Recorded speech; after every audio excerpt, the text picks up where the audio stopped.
முருகப்பெருமானுக்குரிய மிக முக்கியமான விழாக்களில் ஒன்று வைகாசி விசாகம். வைகாசி மாதத்தில் வரும் விசாக நட்சத்திரத்தில் இந்த பெருவிழா கொண்டாடப்படுகிறது. அனைத்து முருகன் ஆலயங்களிலும் வைகாசி விசாக பெருவிழா 10 நாட்களாக விழாவாக வெகு சிறப்பாக கொண்டாடுவது வழக்கம். முருகப்பெருமானின் அருளை பெறுவதற்காக வைகாசி விசாகத்தன்று பக்தர்கள் பலரும் பால்குடம் காவடி ஏந்தி வந்தும் பாத யாத்திரையாக வந்தும் நேர்த்திக்கடன் நிறைவேற்றுவார்கள். முருகப்பெருமானின் அறுபடை வீடுகள் மட்டுமன்றி புகழ்பெற்ற முருகன் கோவில்கள் பலவற்றிலும் ஆயிரக்கணக்கான பக்தர்கள் சென்று வழிபடுவது உண்டு.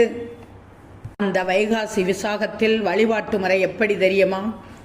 ஜூன் 9ஆம் தேதி திங்கட்கிழமை அன்று வருகிறது. வைகாசி விசாகம் அன்று முருகப்பெருமானுக்கு விரதமிருந்து வழிபட வேண்டும். முதல் நாளை வீட்டை சுத்தம் செய்து முருகப்பெருமானின் படம் விளக்கு உள்ளிட்ட அனைத்தையும் சுத்தம்